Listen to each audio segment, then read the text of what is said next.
Olá, eu sou Janaína Spolidó, especialista em neuroeducação e elaboradora profissional de material didático. E no vídeo de hoje nós vamos falar um pouquinho sobre atividades que sabotam ao seu trabalho em sala de aula, né? Então é aquele tipo de atividade que é melhor o pai comprar um passatempo na banca do que o professor dar isso em sala de aula. Muito sinceramente falando, é a Jana sincera nesse momento.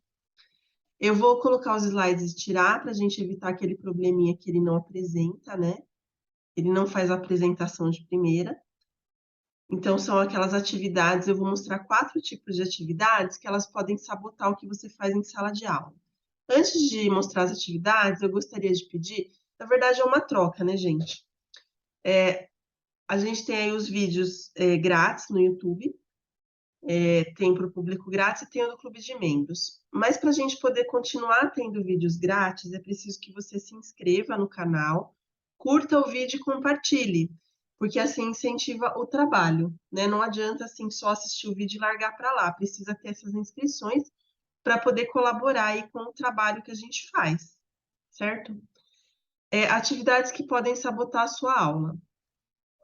Como eu falei, são atividades que você deve evitar, porque dá mais efeito o pai comprar passatempo na banca do que o professor dar isso em sala de aula. A gente separou em tipos para ficar engraçado. O primeiro deles é velozes e ruidosas. Essas daí são aquelas atividades que não dá nem 10 minutos e a galera já terminou. Depois eu vou explicar melhor e vou dar um exemplo de cada. Os exemplos a gente retirou de um perfil de uma pessoa, não vou falar quem é, por motivos éticos aí, né? Mas são pessoas que detonam com a educação também, né, gente? A gente precisa tomar cuidado mesmo, e até por isso a gente está fazendo esse vídeo para vocês poderem ficar ligados no que você deve buscar e o que você não deve buscar na internet. As velozes e ruidosas, só introduzindo um pouquinho, sabe quando você dá aquela atividade e, tipo, nem 10 minutos a criança já entregou e já não tem o que fazer? E daí você ainda tem 4 horas e meia de aula para dar? É essa atividade aí. Vocês acham que em 10 minutos a criança vai ter aprendido alguma coisa, já que ela fez aquilo tão rápido? Não vai, né, gente? É que nem eu falei, é melhor o passatempo da banca, né, o caça-palavras, a cruzadinha, divertida ali que o pai compra para o filho, do que esse tipo de atividade. Ele fica mais tempo caçando palavra, em contato com letras e buscando ali a palavra, questão da ortografia, tudo, do que fazendo esse tipo de atividade velozes e ruidosas, porque você acaba rápido e causa bagunça na sua própria sala. Ou seja, você mesmo sabota a sua aula. A próxima atividade, a gente enquadrou numa outra categoria que se chama fábricas de papel. Na verdade, elas estão até um pouco relacionadas uma categoria com a outra, mas essa daí é aquelas que é uma página grandona, né? Tem a página inteira ali de sulfite ou de A4. E daí tem uma coisinha de nada, uma formiga de atividade, tipo a criança faz um X e acabou a folha. Acabou a atividade, não tem mais o que fazer. Então, isso é desperdício de papel, né? A gente aqui, enquanto elaborador profissional, designer instrucional, neuropsicopedagógico, nós gostamos de aproveitar todas as questões da folha, por isso que a gente dá até uma formação na qual está inserida a arquitetura de informação. Lembrando que eu tenho uma pós-graduação, que parte dela tem a matéria de arquitetura de informação, uma parte significativa, por isso eu estou apta a ensinar esse tipo de conteúdo. Não é alguém que pega da internet, nem sabe se está certo ou não e começa a dar para os outros, né? Então, é uma formação robusta e presencial que eu fiz e que me dá o privilégio aí de ser profissional na área de elaboração de material didático. Então, essa arquitetura de informação, a gente quer morrer quando a gente vê aquele mosquitinho para a criança responder, tipo, só faz aquilo e nada mais.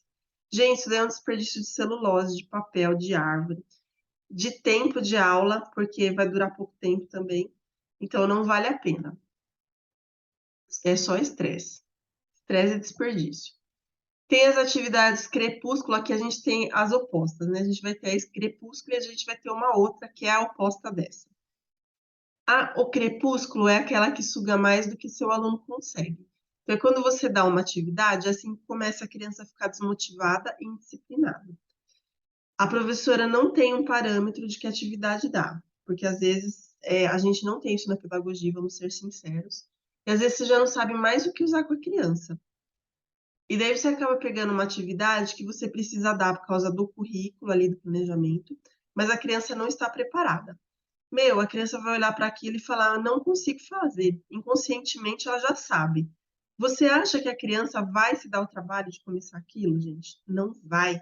Cadê o Vygotsky na área de vocês prática, né? Essas pessoas que fazem isso.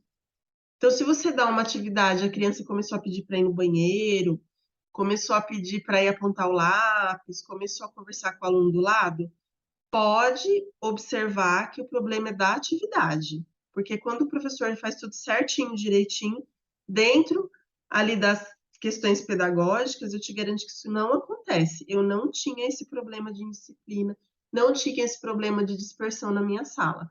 Quando eu comecei a dominar toda essa questão pedagógica, porque levou aí alguns anos, né? Tanto que por isso que eu escrevo o livro Aula aos Segredos, porque eu espero que você tenha o tempo diminuído desse problema. Então, ali eu já dou todos os segredos que você precisa saber para não passar por tudo que eu passei, né? Então, ali nos últimos, pelo menos, eu fiquei 14, uns 10 anos, 9 ali de pedagogia dentro do município, eu já não tinha mais esse problema, né? Então, a gente vai dominando aí algumas técnicas interessantes, e até começando a ver as crianças com outros olhos, né? Conseguindo fazer intervenção. O outro que eu falei para vocês que é o oposto é o esquecer o meu cérebro. Essa daí é aquela atividade que o pai olha em casa e fala: Eu não sei porque a professora deu isso. Porque é uma coisa tão pior que passar tempo que não era nem para ser dada na escola. Então, é aquela atividade que você olha e fala: Nossa, coitada da criança, ela levou, tipo, é um desenho para pintar de 150 cores, para fazer 50 mil contas iguais e que não leva a lugar nenhum. Então, aquelas atividades que levam muito tempo. Olha, eu esqueci de mudar aqui. Vou dar uma mudada aqui, esqueci no meu cérebro. Opa, só um minutinho. Concerto aqui ao vivo e a cores, gente. Às vezes dá uns. Eu tô com uma alergia assim extremamente alta. Vou até tomar uma medicação aí mais forte de alergia. Vou arrumar aqui, ó. Esqueceram o meu cérebro, na verdade, subestima a capacidade do aluno. Essa daí é a atividade que eu mais tenho asco. Quem não sabe a palavra asco, que não é uma palavra muito comum, o asco é um nojo. Então, me enoja a atividade que subestima a capacidade da criança. Eu vou até contar um caso, eu contei numa live, mas eu vou contar aqui de novo. Eu tive uma supervisora que ela não deixava a gente usar na cota de cópias da escola folhas com figuras que as crianças poderiam não conhecer. Então, por exemplo, se tivesse uma ilha, como eu estou em São Bernardo, e dava aula numa escola mais central, assim, mais ou menos, né? Então, a supervisora não deixava passar quando tinha uma figura de uma ilha, que ela falava que as crianças não podiam não conhecer, né? Então, ela está subestimando a capacidade da criança. Nós não devemos subestimar a capacidade de ninguém, porque as crianças podem surpreender. Inclusive, vocês podem escrever aí nos comentários um fato que surpreendeu vocês em relação às crianças. Algo que me surpreendeu muito foi o meu caso de aluno que falava todas as consoantes, ele falava o T, e eu fiz a alfabetização pela minha fala com ele, ele conseguia, quando eu ditava, ele conseguia escrever alfabeticamente. Quando ele falava, ele não conseguia, porque ele não conseguia fazer essa troca, a mãe não levava na fone, infelizmente acontece com muitas crianças, né? Mas pela minha fala, ele conseguiu começar a perceber. Então, se eu tivesse subestimado ele e negligenciado, eu não teria conseguido esse resultado com essa criança no primeiro ano. Eu não esqueci o cérebro dele, gente. Eu sabia que ele tinha cérebro e que ele era capaz. Então, a gente supõe aí que você não quer sabotar a sua sala de aula, então você não oferece nem muito, nem pouco. Você oferece o que está de acordo, sempre com aquele detalhezinho assim, que vai fazer toda a diferença dizer que aquela aula é sua, né? Agora a gente vai ver uma por vez, né? A velozes e ruidosas, isso daqui, na verdade, como eu falei, eu peguei de um perfil aí de, enfim, são atividades reais, tá? Tem pessoas que compram essas atividades, o que é preocupante, porque além de desperdiçar folha, olha, a pessoa vai olhar a capa do livro, ela vai fazer um X e acabou. Então, tipo, 10 minutos está suficiente. Se ela não sabe fazer, ela olha do amigo, tipo assim, né? Ninguém é tonto. Então, observe a capa do livro, vejam que nem é adequado, porque as letras não estão para a fase de alfabetização e é uma atividade que está na cara que é de alfabetização. Então, a pessoa nem se preocupa com isso. Não tem lugar para colocar o nome, então você joga o nome ali em qualquer lugar, esse tipo de coisa. Mas voltando aqui para o detalhe, eu acho que nem 5 minutos dá essa atividade. Porque daí as crianças vão contar, algumas vão chutar, outras não. Até o professor controlar isso numa classe de 30, 35, não vai rolar, entendeu? E ele vai acabar dando até a resposta, dependendo da situação, da indisciplina, da questão ali que está acontecendo. Então, vai acabar se tornando uma atividade ruidosa que vai atrapalhar a intervenção pedagógica do professor. Por isso que não é legal vocês darem atividades desse tipo, que tem uma única atividade e quase nada para fazer. Né? Melhor passatempo da banca. Fábricas de papel. Aqui é uma sequência, né? Pegando aí o tema do João e o Pé de Feijão. As atividades existem, como eu falei para vocês, tem pessoas que compram isso. Talvez até por falta de parâmetro, por isso que nós estamos trazendo aqui. E vejam, é uma atividade por folha, e são menos essa do pinte as letras da palavra João, né? Essa daí não é uma por folha, são 3 atividades, né? Mas 4, né? Mas é de fábrica de papel. Olha o desperdício. Minimamente dava para ter colocado aquela primeira com a segunda junto, já com 2 ainda a gente poderia explorar João e o feijão, por exemplo. Um do lado do outro e com essas mesmas perguntas, aproveitando o espaço da folha. E ali na outra, gente, 3 palavrinhas para você ligar com a letra inicial, não rola, né? E quantidade de sílaba, que é a consciência silábica, de som. A gente tem também esses 3 mesmos itens, né? E super rápida a atividade. Não justifica nem o gasto de papel e nem a rapidez que vai ser trabalhado. Vocês viram que tem relação, mas eu estou tratando de itens diferentes, né? Agora a gente vai para a fase 2, que é aquele do esqueceram o cérebro e aquele outro que é o crepúsculo, né? Que suga a criança, coitada. Esse outro que suga, eu tive que colocar o escopo, né, do negócio, de onde a gente encontrou. Aí comprova, né, que a pessoa queria, que ela vende, né, esse tipo de coisa. Atividade consciência silábica para trabalhar com pré-silábico. São flashcards, tá bom? Não é um só por folha. São vários por folha, acho que são 9. E daí a gente tem aí um quadradinho. Um quadradinho, veja, para trabalhar com pré-silábico. Então, aqui, enquanto eu estou explicando, eu gostaria que você refletisse quais são as características do pré-silábico, né?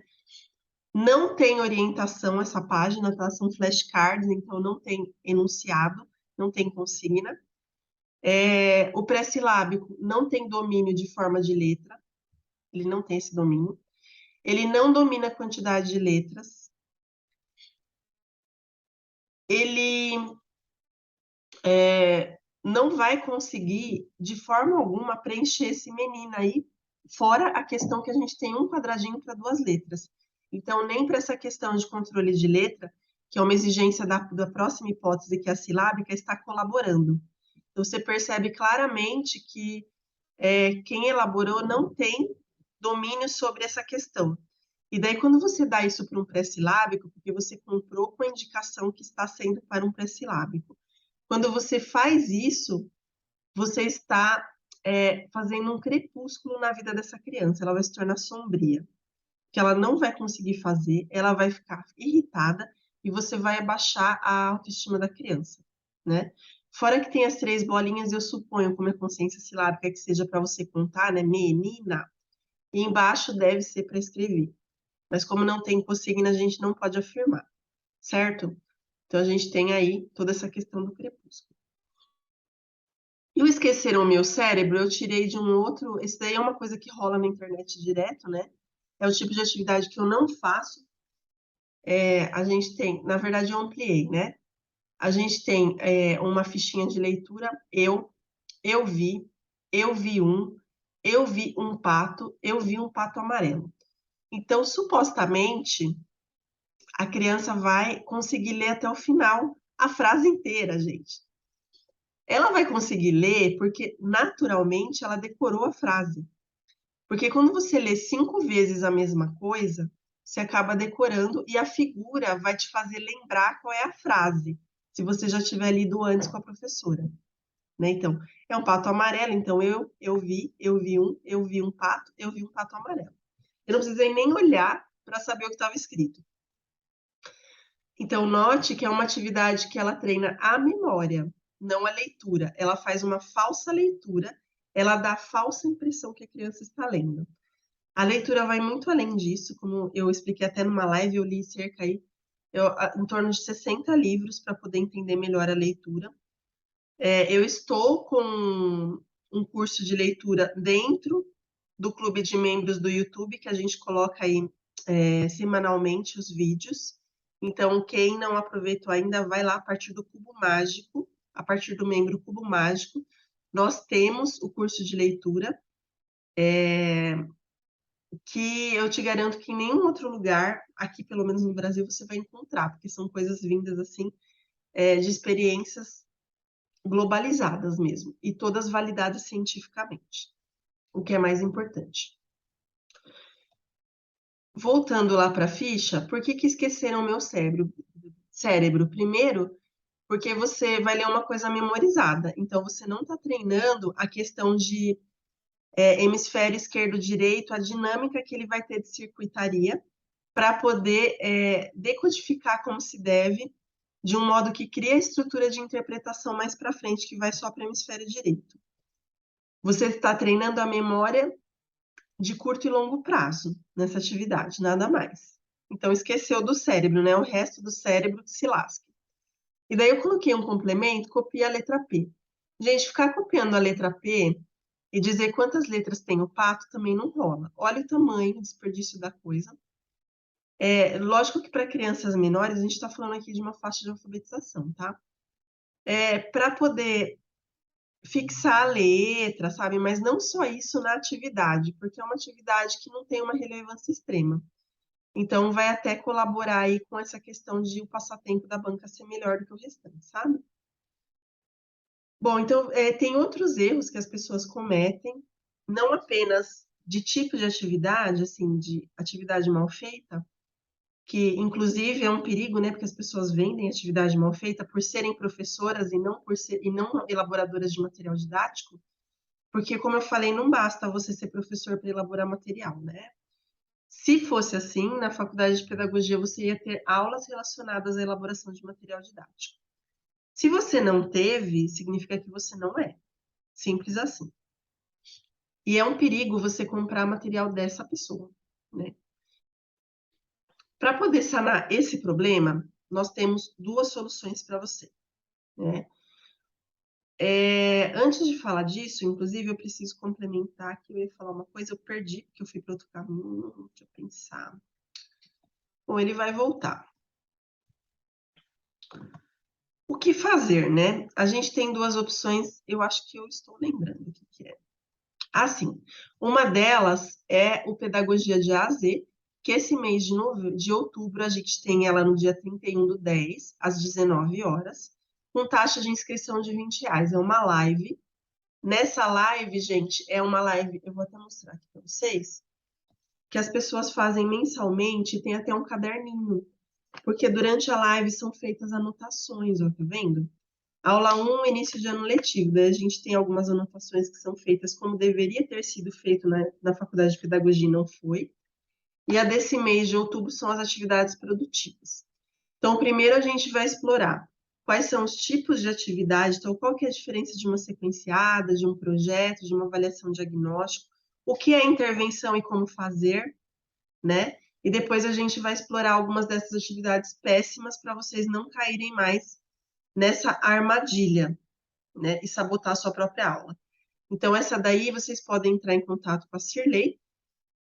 Eu vou deixar o WhatsApp dela embaixo aqui no resumo do vídeo, mas super relevante aí, quem puder participar, vai mudar a sua vida em relação à economia de estresse, de tempo, de indisciplina na sua sala de aula.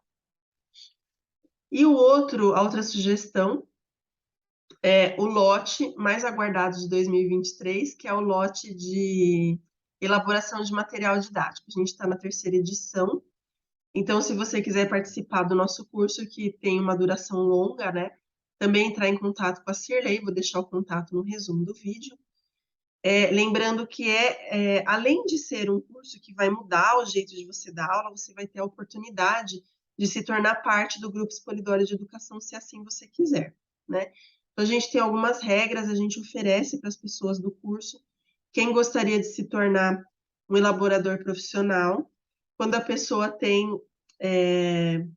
uma frequência na loja, a gente até convida para um grupo fechado gratuito, no qual a gente aprende engenharia avançada, que é relacionado ao público que a gente atende, é relacionado ao modo de fazer atividade e é relacionado ainda à questão de arquitetura de informação.